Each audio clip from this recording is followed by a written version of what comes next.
All right, welcome everyone to another live stream coffee tasting. Today we have a special guest, Junil. Hi guys. I'm your host today, Aaron Taylor, and today we are trying the Italian roast. The Italian roast is a really cool roast. The reason why we're doing Italian roast today is because a couple weeks back we did the Verona roast. And when I did the Verona roast, I actually learned that the Verona roast is actually a mix between Yukon and Italian.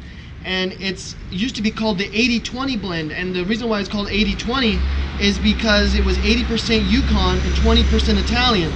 So last week we explored the Yukon blend all on its own to really explore the different flavors that you get in Yukon.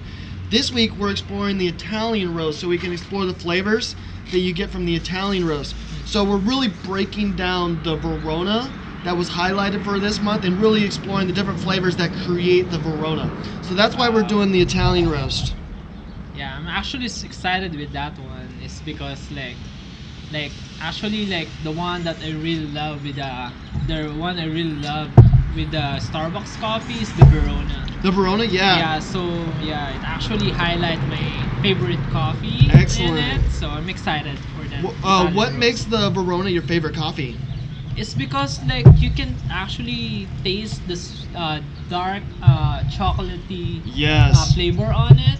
Absolutely. And Those it really, really boosts strong out, dark chocolate flavors. Yes, and it's actually dark, but you can taste the sweetness of the roast. Yeah. of You the get coffee. you get those milk chocolate, dark chocolate notes with that Yes. like the sweet roasty flavor. Mhm, Yeah. yeah, So absolutely. it still has a really strong dark flavor, but it's gonna have those sweet roasty flavors. Yeah, that's what's nice about it.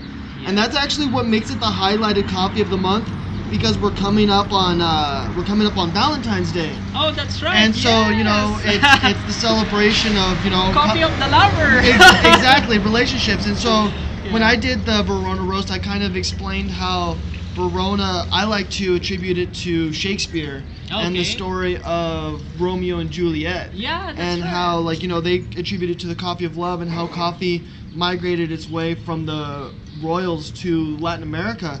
And that all has to do with love affairs as well. So coffee has a major impact in the terms of relationships and how it travels across the world. Because without a particular love affair, coffee might not have traveled to South America as early as it did. Right. So that's one of the reasons why I really like Verona.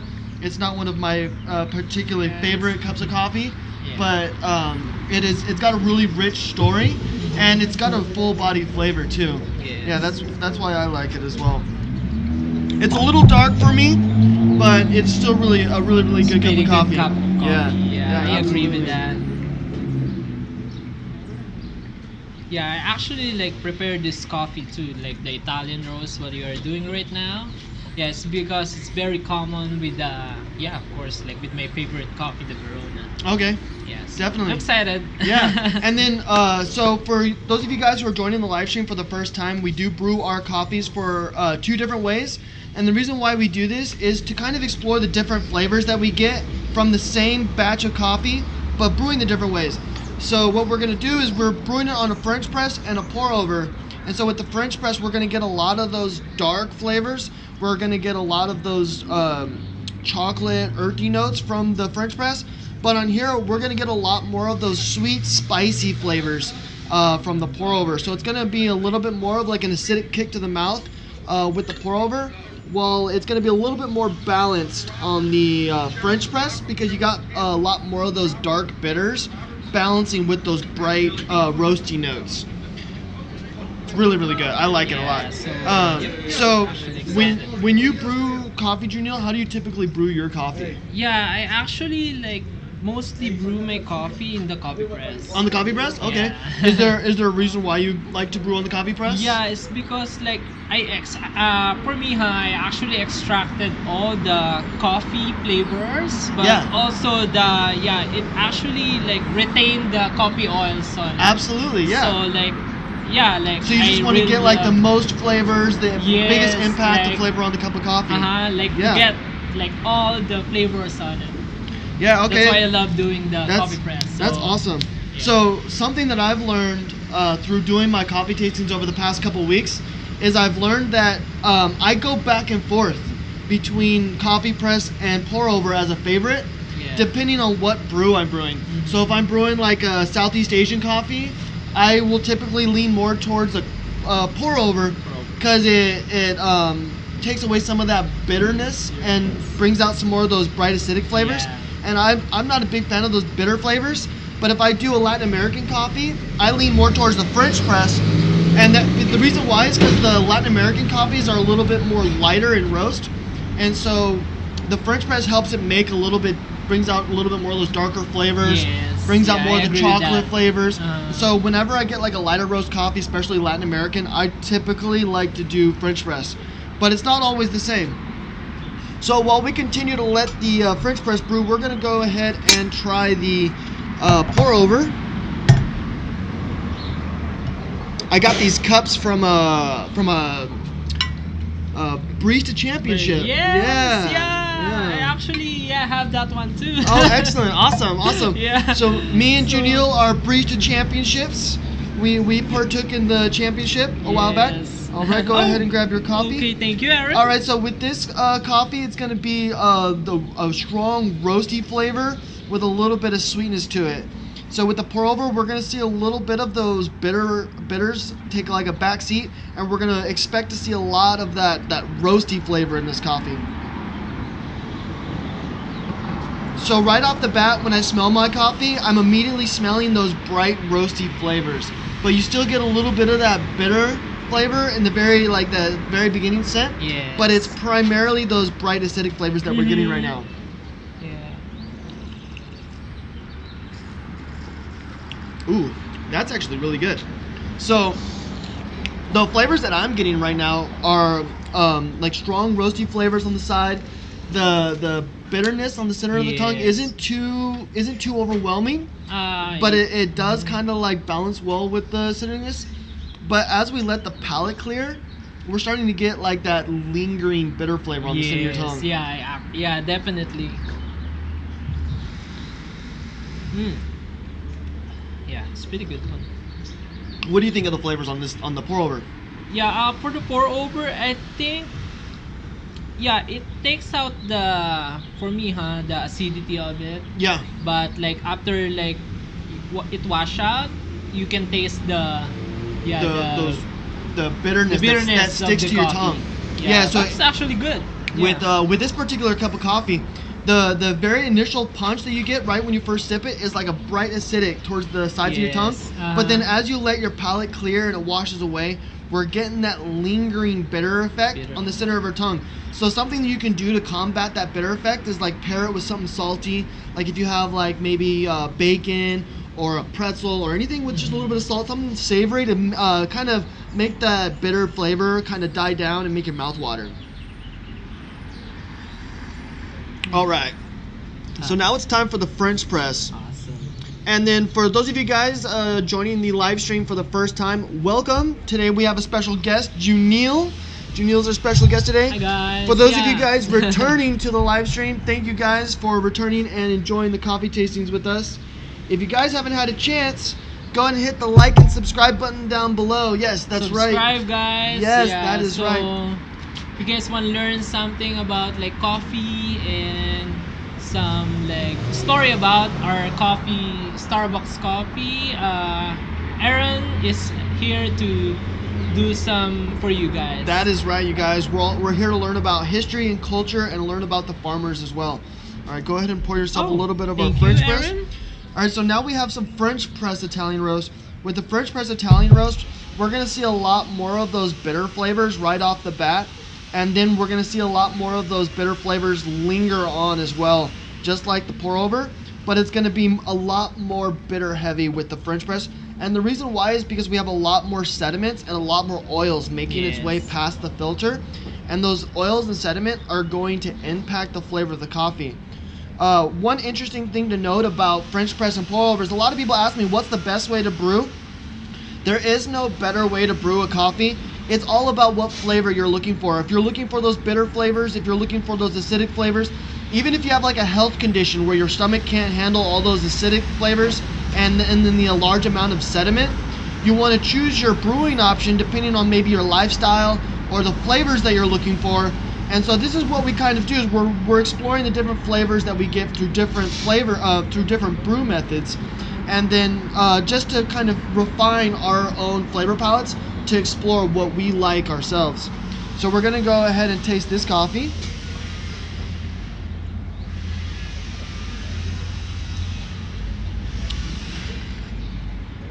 So I can tell you right off the bat, I already like the French press a lot more. Yep. And the reason why I like the French press a lot more on this particular blend is because on the pour over, those bright acidic flavors of that roastiness right off the bat is like almost a little too strong on the pour over. You're not getting as much of those sediment bitter flavors. And so that roasty sweet, the roasty brightness takes a front seat.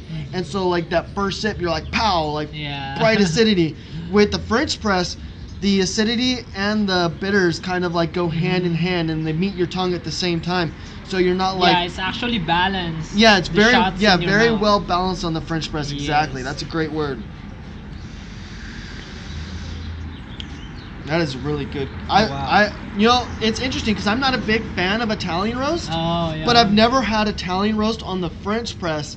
And the reason why I'm not a big fan of the Italian roast is because of the bright acidic flavors and the intense roasty flavor that you get on a pour over. On the pour over. But on the French press, that roasty, bright flavor just takes more of a back seat, so it's not so intense because I'm not a big fan of the bright acidic flavors in coffee. So that is really good, and this is a really like a discovery for myself right now too, because I typically would have like, you know, pushed away from Italian roast just because like I know for a fact I don't like it on the pour over. But now I would actually probably consider having Italian roast on a French press because I know that it tastes good to me. Yeah. That's really cool. Yeah, and for this coffee press like brewing method, like I don't know, but even though like it's dark roast or like any dark roast that we offer here at Starbucks, in French press it makes more like smoother. Like it makes the coffee. For me, it's easier to drink cup coffee. Absolutely, I agree. It's easier to drink the cup of coffee black, and the reason why that is So because good, we're guys. getting a much more balanced cup of coffee. We're getting those sediments and those oils, all the intended flavors that the growers want you to taste. Because when you add a filter to a coffee, you're filtering out some of those flavors. You're filtering out some of the land. And so when you filter out some of that land, you're making the coffee lighter, or you're impacting the flavor in a different way. And so when you drink it on a French press, you're really getting that full amount of flavor that you're intended to taste. I mean, not everyone can handle the full flavor, so it's not the recommended brew for everyone. But if you like that full-bodied, well-balanced cup of coffee, I would recommend the French press. Really good, especially on the Italian roast. Really, really good. Go ahead and serve yourself as much coffee as you'd like, Janelle. Yeah. Yes. Thank you, Aaron. Salud. Absolutely. Yes. All right, you guys. So, Junil and my preferred roast for the Italian roast or preferred brew method is the French press. Really, really good. You get a nice, well-balanced cup of coffee. You're not getting those intense, roasty, bright flavors that you would in a pour-over. But if you are looking for those bright, roasty flavors, like if you're a really big fan of like espresso, the pour-over would be really good. But if you're looking for a more well-balanced cup of coffee, I would go with the French press. And so now we're going to learn a little bit about the history of Italian roast itself. Yeah, I'm excited with that. It's very interesting. So Italian roast comes from the country of Honduras, which is on the border of Nicaragua and Guatemala. And so this is a Honduras coffee that's going to be roasted to a dark perfection. And the history of Honduras is very interesting as well, and like how coffee made its way to Honduras. So it made its way to Honduras in the early 18th century. Oh wow. But because it made its way that early, it wasn't very big. It didn't get its big name in coffee until the late 1900s. So Honduras had coffee for a very, very long time before it made its name in the coffee culture. But back in the day, in the early 1800s, its major export was bananas. So their major cash crop was bananas. And so they primarily grew bananas. And then as time progressed on, a lot of things happened in the country of Honduras, and it became known as one of the more hostile places to live. Very, very dangerous, just because of like cartel and drug activity and stuff. And then further things started to progress in the country. In 2009, there was a coup in the country, and they sustained major financial losses that year. The whole country itself filed for bankruptcy, and so the new I don't know if it's president or prime minister of Honduras, or what they call their leader in Honduras, but he decided that there was a major opportunity in coffee, and because of the coffee's growing need around the world and its demand and popularity, they actually started really cultivating coffee in Honduras in like the late 1900s. But in 2009, or in the early 2000s, is when they really started to like double down on their coffee exports, and they used coffee as their way to rebound Yeah. off of their economic decline. Yeah. And so that's it's one of my favorite parts about that story is I don't really take a lot from the core coffees in terms of like meaningful stories. Yeah. I thought only the small lot coffees had those meaningful Uh-huh. stories. But as I started to read about Honduras and like the things that they went through and what they had to do to come back, it's really cool how coffee isn't just impacting the small lot coffee farmers, but it's impacting entire countries all on its own. So for Italian roast, it has its own story in helping the entire country of Honduras rebound back from economic bankruptcy and being known for a country for violence and drug exports. And so Wow. you have a major shift in a country, and then like just a lot of growth and positivity, and it all has to do with coffee. And so I think that's really cool how coffee can impact the communities around the world just by switching from one crop to another. And so now Honduras went from bananas being their main export to coffee being their main Yeah. export.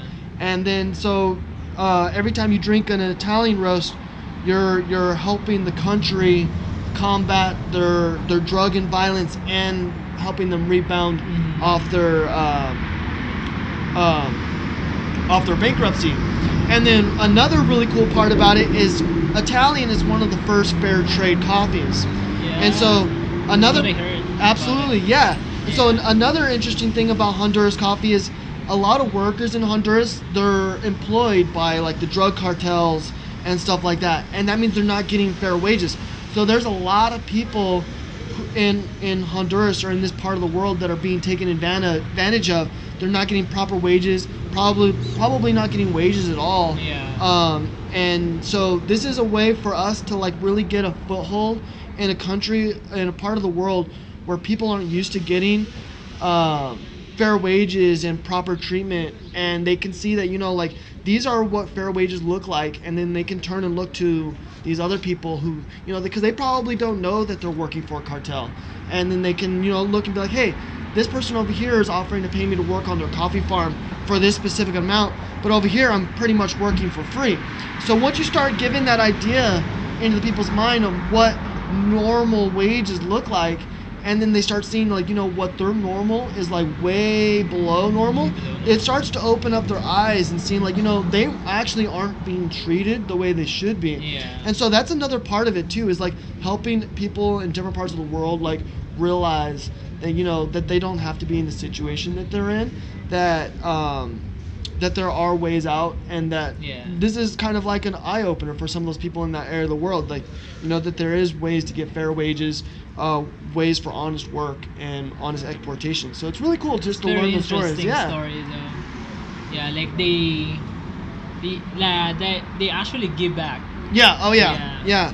That's So that's why I love Starbucks, working at Starbucks, like because they're giving back what you work for it. so. giving back to the community. That's Yes. like a Starbucks compassion. Like we strive to Yes. give back to the community, whether it's local here in our own city locally, or if it's across the world, back to the community. So back to the farmers, back to the people who bought that cup of coffee this morning. You know, it's all about sharing culture and history with everyone. And then this is the way that I give back to the community, is through knowledge. I make it myself to learn these stories and share it with my fellow partners, and then share it with the customers as well. That way, so that you guys can learn these stories and really have a passion about the cup of coffee that you're drinking and learning about the history of it. Because I think it's so much more cooler to know that your cup of coffee has a really rich history behind it, Yes. and learn that history so that Yeah. you're really drinking a piece of history rather than just a cup of coffee. Yeah, it's it's kind of not. cool. Yeah, it's actually like not a coffee, but like a story about behind Absolutely. that coffee. There's so a- there's it's a very s- interesting. Yeah, and one of my favorite things about doing these core coffees recently is I'm learning that every coffee has a story. Yes. Not just certain coffees, but every coffee has its own story, and it's really inspired me lately to like really explore not just the coffees that I like, but every single cup of coffee. Interesting. What time is it? Ooh, nice, perfect. We are perfectly on schedule. We hit our 9:20 mark. Now we're whatever we want to do. Yeah, it's been a good one. Wow. Any takeaways, Junil, on this coffee? Yeah, absolutely. It's like, oh my gosh, like I really appreciate the coffees because, yeah, like now I more realize that coffee is very precious one. Not only for the, like the one who intake it, but the one who like made that coffee. Absolutely, Yes. absolutely. The amount of So- work, having the appreciation for the coffee Yes, growers. So I really appreciate more it. Yeah, absolutely. Absolutely. Thank you, Aaron, Yeah. for that one. Well, Yeah. thank you, Junil, for Thank you. hosting this coffee tasting with I me. appreciate it. Thank you, everyone, for joining me in today's coffee tasting. Thanks, Junil, for joining us today. Thank you. I hope you guys enjoyed today's Italian roast. Bye, guys. I will see you guys this Tuesday, where we'll be trying the Costa Rica Alsacia blend, and we'll be learning about the Alsacia, the first Starbucks farm that is owned by Starbucks, and we're going to learn a little bit about agricultural science and how Costa Rica is like the foothold for agricultural science and helping farmers around the world cope with a warming climate and combating climate change. Thanks again, guys. Have a great day. I will see you Tuesday. Thank you guys for joining today's coffee tasting. If you guys enjoyed, go ahead and hit the video down below. That's going to be a list of videos of my previous coffee tastings. The link above is just a list of videos that YouTube thinks that you might like. Thank you guys again. Have a great day.